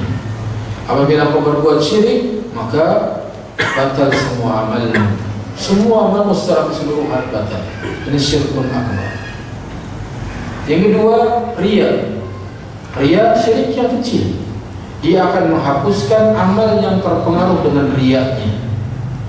Misalnya menuntut ilmu, ngaji seperti ini. Sepekan sekali. Hari ini saya berangkat ikhlas, hari ini dapat pahala. Hari esok berangkat dicampur dengan riya, besok tidak dapat pahala. Itu kalau riya. Jadi amal yang tercampur dengan riya itu yang batal. Tapi yang tidak tercampur tidak batal. Saya punya 100 juta misalnya, saya infakkan 5 juta, 5 juta, 5 juta dengan riya. Tinggal 95 juta untuk saya dikeluarkan 95 juta, tinggal 5 juta saya infakkan ikhlas karena Allah. Yang dapat pahala yang mana? Yang 5 juta. Yang 95 juta tidak dapat pahala. Ini amal yang terpisah satu dengan yang lain. Akan tetapi kalau orang salat zuhur, rakaat pertama riya, Allahu Akbar riya. Begitu rakaat terakhir ikhlas, batal dari awal sampai akhir. Karena salat adalah ibadah yang berdiri dari awal sampai akhir, tidak dipisah-pisahkan. Bisa dibedakan? Kemudian yang ketiga, yang bisa menghapuskan amal diantaranya datang sama dukun dan membenarkan apa yang dikatakan oleh dukun. Apa kata Nabi SAW? Man ata arrafan aw kahinan fasaddaqahu bima yaqul lam tuqbal lahu shalatun 40 yawman. Barang siapa yang datang kepada dukun atau paranormal, kemudian dia membenarkan apa yang dikatakannya, tidak diterima salatnya berapa? 40 hari. Salatnya enggak dapat ganjaran, batal amalnya. Itulah amal-amal yang bisa membatalkan pahala amal saleh. Dan yang membatalkan sedekah, adapun yang membatalkan sedekah adalah mengungkit-ungkit pemberian. Saya antum sekolahin keponakan, kuliahin, sukses sudah jadi orang kaya, lupa sama kita, nggak pernah main, nggak pernah. Ketika kita ketemu, kita bilang, kamu kan sekolah tinggi, saya yang biayain. Kamu kan bisa begitu karena saya yang masukin. Terus diungkit-ungkit. Sakit hati orang yang disekolahkan itu. Pahala kita batal. Ya ayyuhalladzina amanu la tubtilu sadaqatikum bil manni wal adha. Wahai orang-orang yang beriman, jangan kau batalkan sedekahmu dengan mengungkit-ungkit dan menyakiti orang yang diberi. Qaulun ma'rufun khairun min sadaqati yatba'uha adha. Perkataan yang baik lebih baik daripada pemberian yang diiringi dengan menyakiti. Jadi orang yang mengungkit-ungkit pemberian itu akan membuat amal menjadi hapus. Wallahu a'lam, kecuali untuk mendidik anak. Kecuali untuk mendidik anak, memberitahu sama anak, kamu harus nurut sama orang tua. Kamu makan dikasih makan sama orang tua. Kamu sekolah dibiayai sama orang tua. Jangan lawan kamu sama orang tua. Kalau nggak mau nurut sama orang tua, pergi. Untuk mendidik anak begitu semoga tidak termasuk. Karena kadang-kadang anak nggak ngerti. Anak-anak pada nggak ngerti. Dikiranya dia gede sendiri. Kamu gede itu orang tuamu yang ngurusin. Begitu udah kuliah, udah apa, ditelepon jam 12 malam belum pulang. Jawabannya, saya udah gede pak, nggak tahu baik mana buruk, gak usah diatur-atur. Bapaknya sedih, bingung. Jawaban anaknya gitu. Coba kalau aku jadi bapaknya, apa mau ngomong apa kalau gitu? Keluyuran, malam kerja, males. Dibilang suruh pulang, malam tidur. Saya udah gede pak, udah tahu mana baik mana buruk. Gak usah diatur-atur. Ada nggak anak yang begitu? Nggak ada. Mau nggak di sini nggak ada. Di sini nanti kalau pulang Allah. Maka bapak harus ajarin, saya ajarin sama bapak-bapak. Baiklah kalau begitu. Kalau kamu sudah gede, sudah tahu mana baik mana buruk, ambil pakaianmu, keluar dari rumah, jangan pulang lagi. Pergi, gak usah pulang lagi ke rumah. Kalau kamu sudah tidak mau diatur sama orang tua, mau menikah mau apa, jangan panggil orang tua. Bingung. Kadang-kadang perlu disadarin seperti itu. Ini anak gadis perempuan begitu, pacaran sama orang Kristen, disuruh tinggalin nggak mau. Orang tuanya nangis doang, jangan nangis, usir keluar. Kalau nggak mau nurut sama orang tua, itu orang tua harus kadang-kadang perlu menunjukkan kepada anak biar dia tahu dirinya butuh sama orang tuanya. Pahala amal saleh bisa menjadi hapus karena apa? Mengungkit-ungkit dan menyakiti.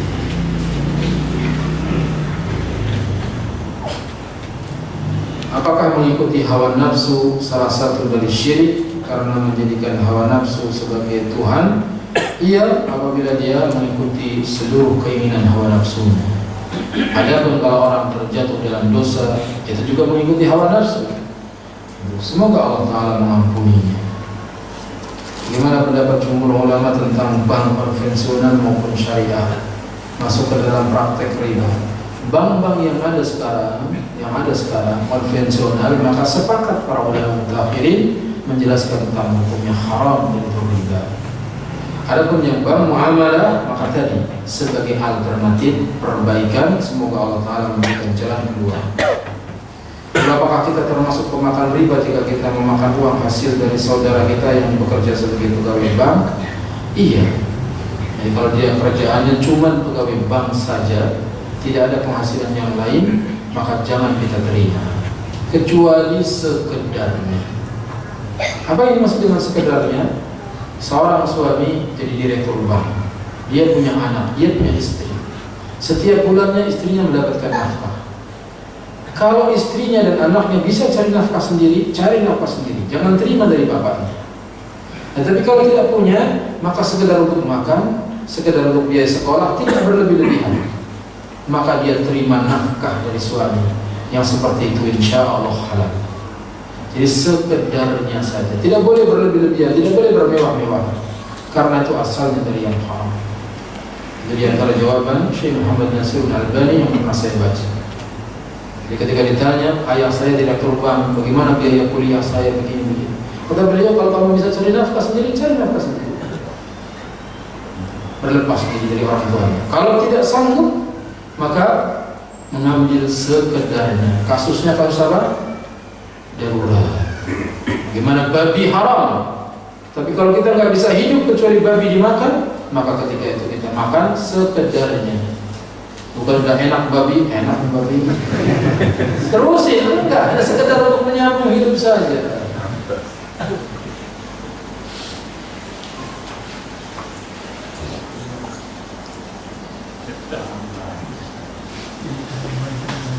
Pada awalnya saya belum kenal sunnah dan kepemilikan rumah lewat KPR, dan sekarang rumah sudah lunas. Bagaimana solusinya membersihkan harta? Banyak-banyak sedekah. Yang lalu biarlah bertaubat kepada Allah, dan sekarang banyak bersedekah. Karena Nabi mengatakan, inna sadaqata tudfi'ul khati'ata kama tudfi'ul ma'un nara. Sesungguhnya sedekah itu akan menghapuskan kesalahan sebagaimana air yang memadamkan api. Jadi dosa digambarkan seperti api, sedekah digambarkan seperti air. Api yang menyalakan padam apabila disiram. Juga Nabi sedang menggambarkan orang yang rajin sedekah seperti orang yang memakai jubah yang panjang, yang nyengsel sampai ke tanah, sehingga kalau berjalan di padang pasir, dia bekas-bekas telapak kakinya tutup oleh jubahnya yang panjang. Orang yang sering bersedekah, dia banyak salah, banyak dosa. Dosa dan kesalahannya tertutup dengan sedekahnya. Maka caranya dengan banyak-banyak bersedekah. Dan sedekah akan mendatangkan banyak faedah. Di antaranya rezeki kita akan menjadi berkah dan bertambah.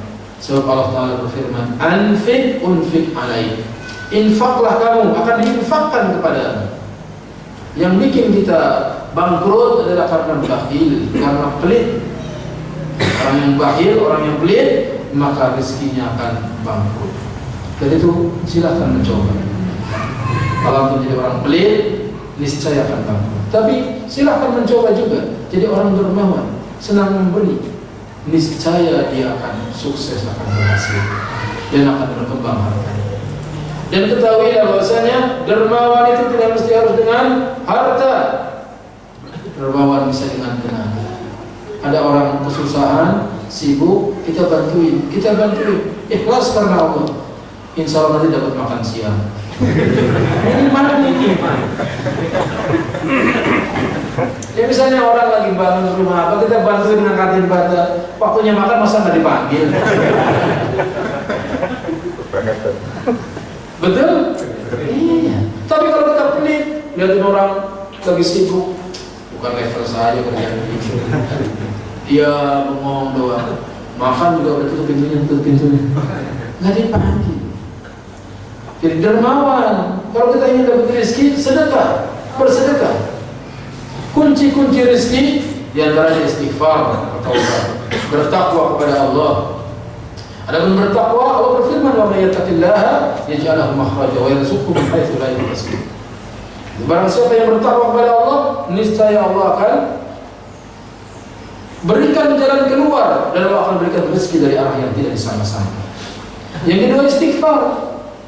Faqul astaghfiru innahu kana ghaffara yursilis samaa 'alaikum midrara wa yumdidkum bi amwalin wa banin wa yaj'al lakum jannati wa yaj'al lakum anhara. Kau katakan mohonlah ampun kepada Tuhanmu. Sesungguhnya Allah Maha Pengampun. Yursilis samaa 'alaikum midrara. Niscaya Allah akan turunkan kepada kalian hujan yang deras. Wa yumdidkum bi amwalin wa banin. Dan Allah akan menolongmu dengan harta dan anak-anak. Wa yaj'al lakum jannatin wa yaj'al lakum anhara. Dan Allah akan menjadikan untukmu kebun-kebun dan menjadikan untukmu sungai-sungai. Surat Nuh ayat 10 sampai 12. Istighfar. Bertakwa kemudian istighfar. Kemudian sedekah. Rajin sedekah. Itu akan mendatangkan rizki. Ada orang Bani Israel berjalan di padang pasir, dinaungi oleh awan. Lalu di dalam awan itu terdengar suara sirami kebun si fulan. Disebut nama orang. Awan itu turun menjadi hujan deras. Lalu airnya mengalir seperti ular. Bani Israel tadi mengikuti air itu. Ternyata menuju ke sebuah kebun. Di sana ada orang yang sedang memindahkan air ke dalam kebunnya dengan skopnya. Lalu kata orang ini, "Wahai fulan, siapa namamu?" "Nama saya fulan," seperti yang disebutkan orang. Lalu dia bertanya, "Apa amalanmu?" Lalu orang itu mengatakan, "Kenapa kau bertanya begitu?"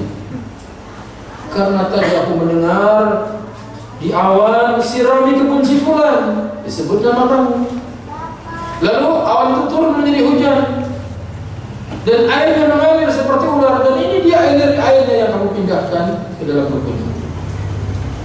Maka orang itu mengatakan, "Kalau itu yang kamu tanyakan, tidaklah aku panen dari kebunku ini kecuali aku bagi menjadi 3. Sepertiga untuk keluarga, sepertiga untuk benih, sepertiga untuk sedekah." Itulah rahasianya. Kebun orang kering, kebun dia subur. Karena rajin sedekah. Antum gajian sebulan 9 juta, 3 juta buat sedekah, 3 juta buat keluarga. Berani nggak begitu? Apa iya? Apa enggak? Imannya masih lemah.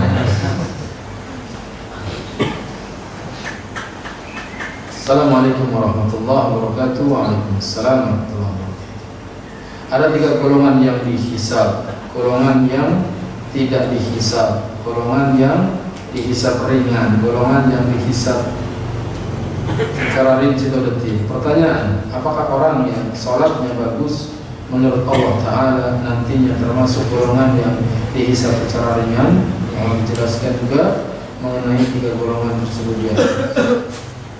Mengenai orang yang dihisab dan yang tidak dihisab. Yang dihisab seluruh kaum muslimin pada dasarnya akan dihisab oleh Allah, karena Allah Ta'ala berfirman, "Faman ya'mal mithqala dzarratin khairan yarah, wa man ya'mal mithqala dzarratin syarran yarah." Barang siapa yang berbuat kebajikan sekecil biji darah, dia akan melihatnya. Barang siapa yang berbuat kebaikan sekecil biji darah pun, dia pun akan melihat balasannya. Adapun orang yang tidak dihisab adalah orang-orang yang memurnikan tauhid. Diperlihatkan kepada Nabi Muhammad SAW, ada Nabi pengikutnya cuma 3 sampai 9. Ada Nabi yang pengikutnya cuma 1 atau 2 orang. Ada Nabi datang di hari kiamat tidak punya pengikut seorang pun juga. Kemudian diperlihatkan pengikut yang banyak, ada Nabi yang pengikutnya banyak sekali. Kata Nabi, aku kira itu umatku. Ternyata dikatakan hada Musa wa qaumuh. Ini adalah Musa dan kaumnya. Lalu ada rombongan yang banyak sekali. Dikatakan kepada aku, kata Nabi, inilah kaummu. Bersama mereka 70.000 orang yang masuk surga tanpa hisab, tanpa adab. Langsung surga. Nabi bangun, Nabi masuk rumah. Para sahabat diskusi, siapa mereka yang masuk surga tanpa hisab, tanpa adab? Kata mereka, mungkin mereka adalah sahabat Rasulullah SAW. Yang lain mengatakan, mungkin mereka adalah orang-orang yang dilahirkan dalam keadaan Islam dari kecil dan tidak pernah berbuat syirik sedikit pun juga. Yang lain berpendapat yang lain lagi. Ketika Nabi keluar, lalu diberitahukan, apa yang kalian diskusikan? Yaitu diberitahukan tentang orang yang masuk surga tanpa hisab, tanpa adab. Nabi mengatakan, humul ladina la yastarqun wa la yaqtawun wa la yatatayyarun wa ala rabbihim yatawakkalun. Orang yang masuk surga tanpa hisab, tanpa adab adalah mereka yang tidak minta diruqyah. Tidak minta diruqyah. Emang kenapa kalau minta diruqyah? Kalau kita minta diruqyah berarti tawakal kita kurang kepada Allah. Tetapi kalau kita nggak minta orang datang meruqyah, nggak masalah. Kalau kita minta diruqyah kepada orang lain, maka itu mengurangi ketawakalan kita. Sehingga yang masuk surga tanpa hisab, tanpa adab, syarat pertama tidak minta diruqyah. Kalau meruqyah dianjurkan, ada orang sakit kita datang meruqyahnya. Meruqyah bagus, diruqyah tidak berdosa. Minta diruqyah makruh. Minta diruqyah makruh. Yang kedua, wala yaqtawun, tidak mengobati dengan besi panas yang dibakar, kain. Yang ketiga, wala yatatayyarun, tidak menganggap sial dengan sesuatu. Tatayyur atas asal kata tayyurun, burung. Dulu itu orang kalau mendengar suara burung hantu pertanda akan ada kematian. Maka orang yang masuk surga tanpa hisab, tanpa adab tidak tatayyur, menganggap sial dengan sesuatu, apakah yang dilihat, apakah yang didengar, apakah yang diketahui. Tidak boleh kita menganggap sial dengan angka 13 misalnya, sehingga rumahnya di komplek gak mau nomor 13, 10, 11, 12, sampingnya 12 arah. Kenapa gak mau 13? Karena dianggap ini angka sial. Nah, kalau dia tatayyur seperti itu, masuk surganya harus lewat hisab. Dan yang keempat, wa'ala rabbihim yatawakkalun. Itulah yang masuk surga tanpa hisab. Assalamualaikum. Waalaikumsalam. Bagaimana cara membentengi diri dari riya? Karena kadang ada terbersit pikiran-pikiran riya saat melawan amalan yang bisa jadi bisikan setan. Tidak ada yang selamat dari riya kecuali orang yang diselamatkan oleh Allah. Para ulama mengatakan riya adalah lautan yang tidak bertepi. Lautan tidak bertepi, semua orang terjatuh. Susah. Apalagi ustaz. Kita disuruh ikhlas, tetapi kita juga disuruh untuk membaguskan metode mengajar, bagaimana biar orang dengar. Kalau saya baca misalnya pertama kali beliau memulai menerapkan kekuasaan ini, yaitu pada kerabat dekat, tentu orang tak senang mendengarkan. Ketika membaca dibuat intonasi yang bagus agar orang bisa mendengarkannya, tetapi di sisi lain dia disuruh jangan riya.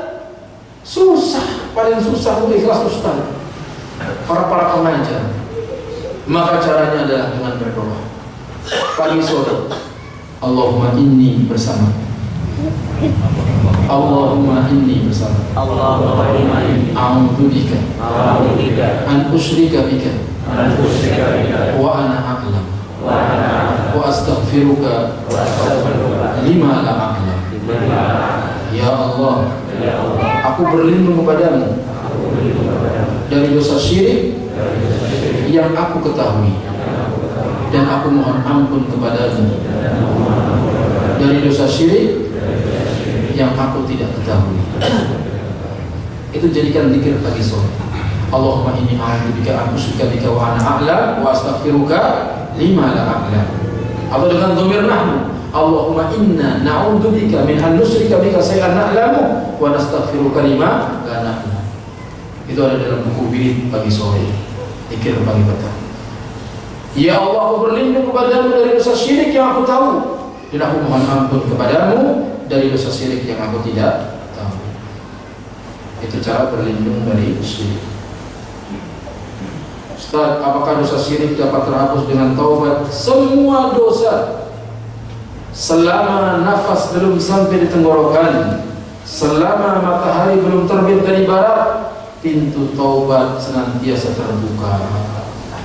Sekalipun dosa syirik, di dosa apa saja Allah Ta'ala masih mau mengampuninya kalau dia bertaubat. Assalamualaikum. Waalaikumsalam. Bagaimana hukum asuransi seperti kesehatan, pensiun, pendidikan? Ada contoh asuransi syariah seperti takaful, bagaimana hukumnya? Gak usah asuransi ya. Orang yang asuransi ini kurang tawakalnya kepada Allah. Kalau dia bertawakal kepada Allah, Allah akan mencukupinya. Orang yang Allah akan mencukupinya. Padahal innamal a'malu binniyat. Asuransi kesehatan, kenapa kamu nabung? Takut nanti sakit. Maka benar sakit. Kalau innamal a'malu niatnya biar mengobati kalau sakit, akhirnya sakit. Tapi bagus sekali apa yang diceritakan dalam buku Keajaiban Sedekah. Seorang mengatakan, rumahku tidak pernah dimasuki dokter. Kenapa bisa demikian? Karena di rumahku ada kotak sedekah. Setiap hari keluargaku suruh sedekah. Setiap hari. Seberapa dia mampu masukkan kotak sedekah. Kalau ada keluargaku yang sakit, maka keluarkan uang yang dalam kotak itu, lalu saya sedekahkan sama orang-orang miskin, dengan berharap agar keluargaku sembuh dari sakit, dan sembuh beneran. Ini keajaiban apa? Sedekah. Gak usah kita asuransi kesehatan. Walaupun kita dapat jaminan asuransi kesehatan, rumah sakitnya kelas tinggi, kamarnya ber-AC begini dan begitu, tapi kalau sakit, apa enak? Mendingan kasurnya buruk AC tapi sehat. Jadi nggak usah asuransi. Dan itu termasuk yang perjudian. Jadi asuransi itu termasuk perjudian.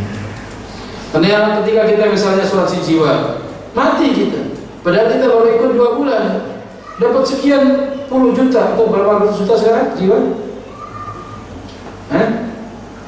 Kalau kita mati dapat berapa ratus juta? Tergantung sekolahnya. Duit siapa itu yang kita terima? Itu duit anggota yang lain, bukan duit kita. Ini mirip seperti perjudian. Oleh karenanya asuransi juga dilarang. Semoga apa yang saya sampaikan bermanfaat. Mohon maaf apabila ada kekurangan. Subhanakallahumma bihamdika asyhadu an la ilaha illa anta astaghfiruka wa atubu ilaik. Wassalamualaikum warahmatullahi wabarakatuh.